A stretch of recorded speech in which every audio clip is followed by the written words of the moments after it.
Welcome to Cheater Confessions. Let's get started with today's story. I remember the night it all began like it was yesterday. Elena was sitting across from me at the dinner table, her fork pushing around a piece of salmon she barely touched. She had this look on her face, like she was trying to solve a puzzle with no edges. "Is everything okay?" I asked, finally breaking the silence. She looked up, startled, then set her fork down. "Yeah. No, I mean," she sighed. "Jake, I want to talk about something important." Her voice had that serious edge to it, the one she used when she was about to suggest something out of the blue, like redecorating the house or adopting a cat, but this time it felt heavier. "Okay," I said cautiously. "What's on your mind?" She hesitated, twisting her wedding band around her finger. "I've been thinking about us. About how we've been together for so long, and maybe it's time to try something new." I frowned. "Something new? Like what?" "I think we should consider an open marriage." Her words hit me like a punch in the gut. For a moment I thought I misheard her. "An open marriage?" I echoed, my voice a mix of disbelief and anger. "Are you serious?" She nodded, her gaze steady but nervous. "Yes. Look, Jake, I love you. I do. But I think we've been stuck in a rut. This could be a way to explore different sides of ourselves while still being together." I laughed, but it wasn't the funny kind of laugh. It was sharp and bitter. "So let me get this straight. You want to sleep with other people but still keep me around as your husband? How generous." "It's not just about sleeping with other people," she said defensively. "It's about freedom, trust, growth. Don't you want to see what's out there too?"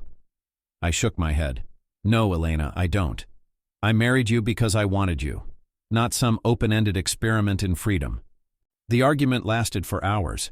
She had all these rehearsed lines about how this wasn't about me lacking anything, how it was about enriching our lives, how monogamy was just a social construct. I countered with every reason why this was a terrible idea, how it felt like a betrayal, how it would destroy what we had. But Elena didn't relent. She leaned forward, her voice quickening, as if her words were building toward a final attempt to convince me. "I've been reading about it," she said, her eyes intense. "How couples try it to rekindle things or explore themselves while still staying committed to each other. We've been together for 10 years, Jake. I feel like I need something more. Excitement. New experiences." "Excitement?" My voice rose. "We're married, Elena. I thought that was the point. You know, commitment. Building a life together." She sighed, her tone tinged with frustration. "It's not about you, okay? You're great. It's about me. I feel like I'm missing something. I don't want to leave you. I love you, but I think we'd both benefit from exploring this." My stomach churned. The woman I'd vowed to spend my life with was asking for permission to sleep with other people. It wasn't exactly a scenario I'd prepared for. "I don't know, Elena," I said, shaking my head. "This feels wrong. How would this even work?"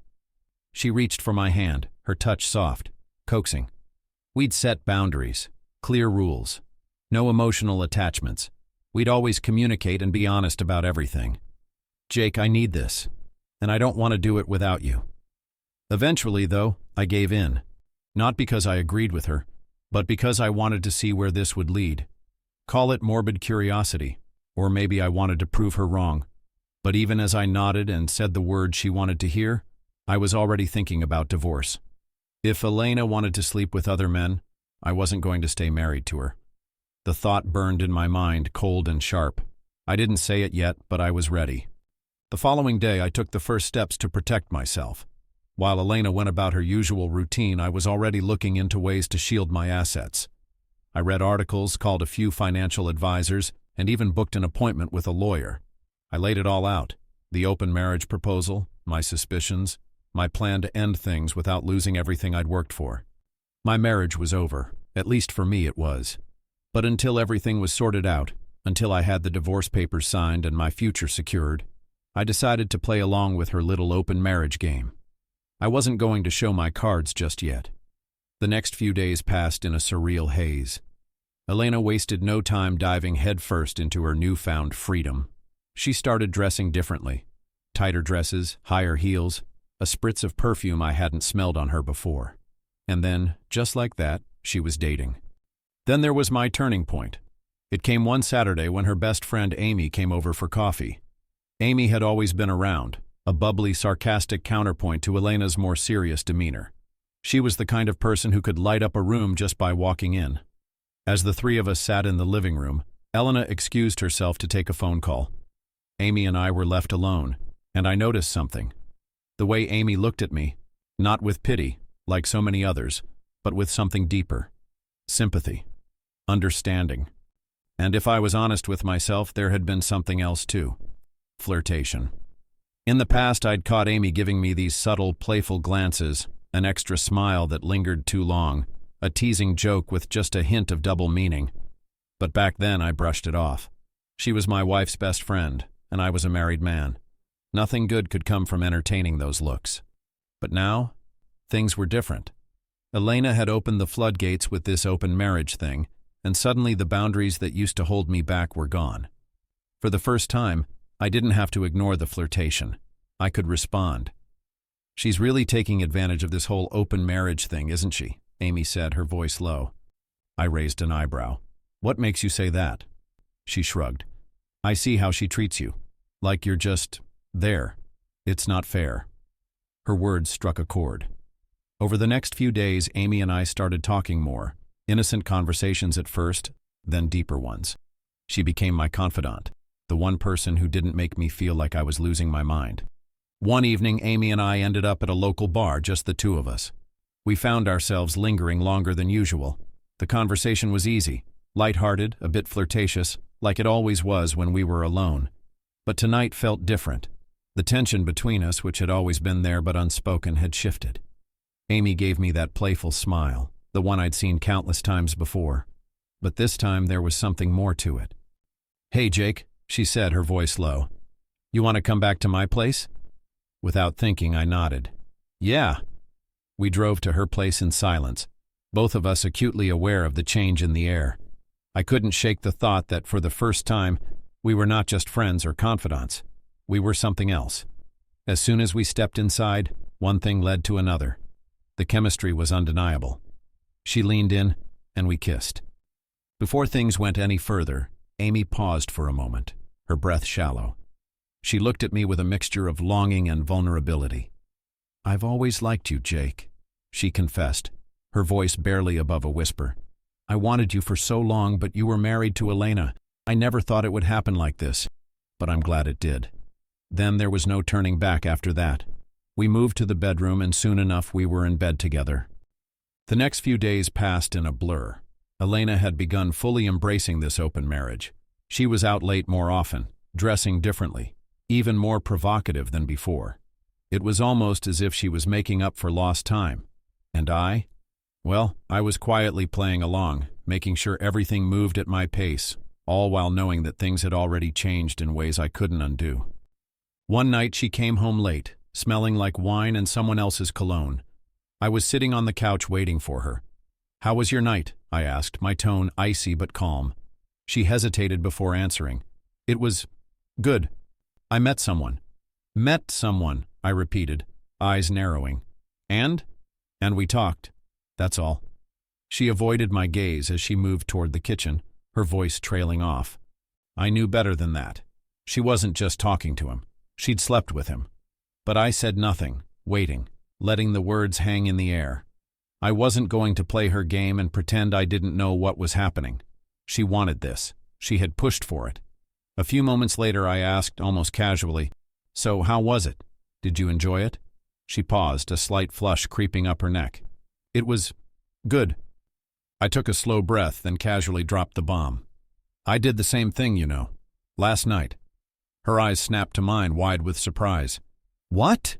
she asked, almost defensively. "Yeah," I said, letting the words sink in. "I spent the night with someone. She was amazing. One of the best nights I've had in a long time.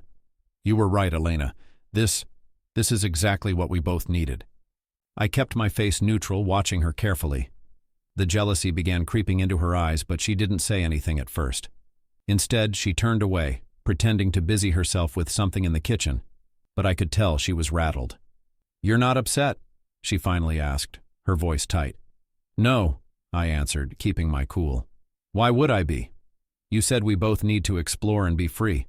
I'm just playing by the same rules, right? The silence between us grew thick as she processed my words, her mind racing. I'd flipped her own logic back at her, and it was making her uncomfortable. So, who is she? Elena asked, a hint of something darker in her voice.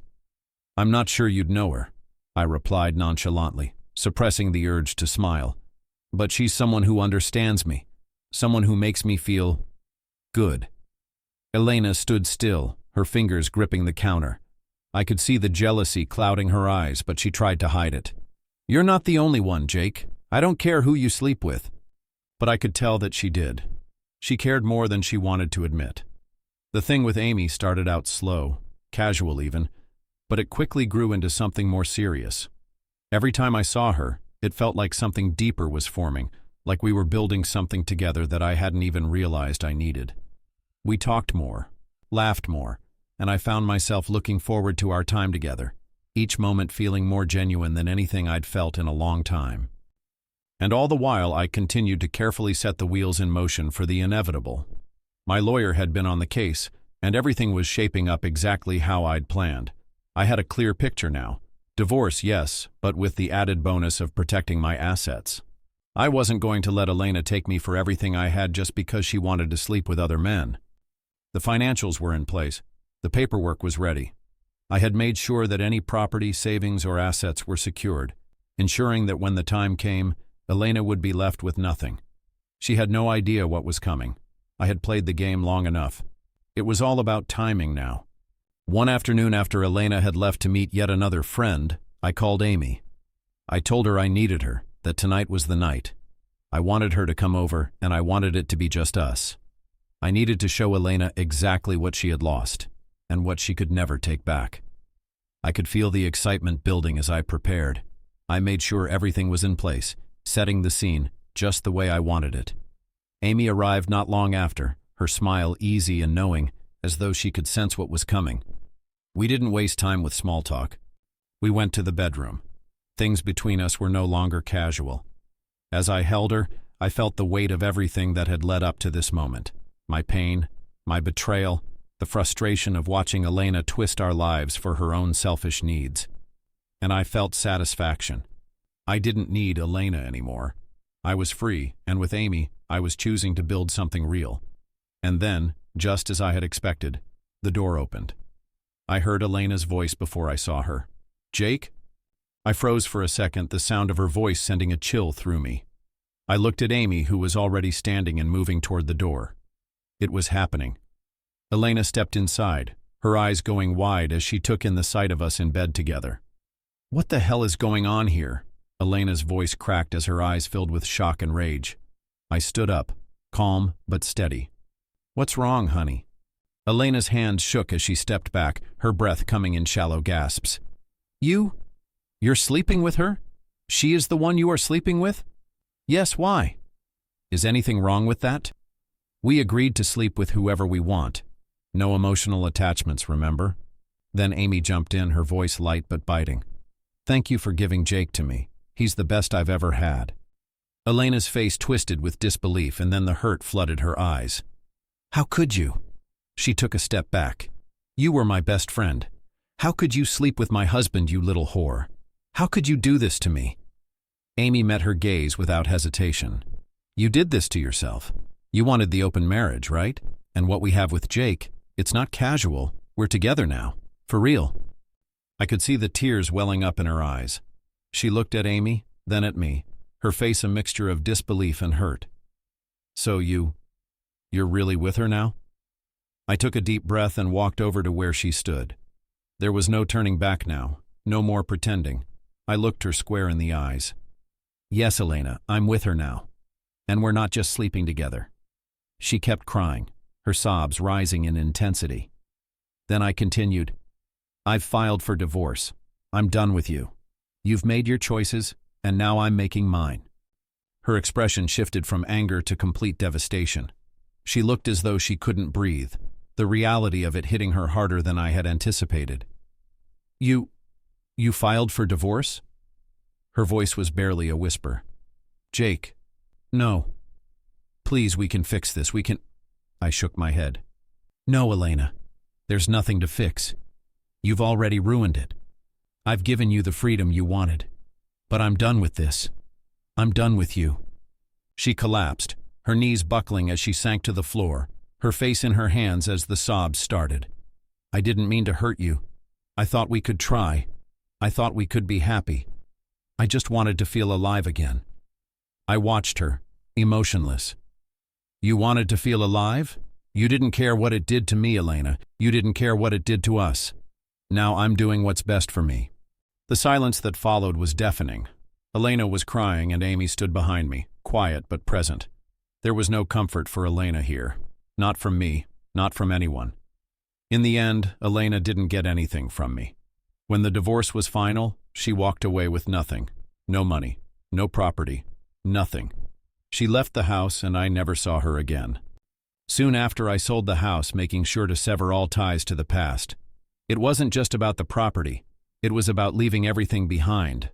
Every memory, every lie, every mistake. I moved with Amy to a new city, eager for a fresh start, away from the years of pain and betrayal. There, I could finally build something new, something real. The past was behind me, and with Amy by my side, I was ready to move forward. Thank you for watching.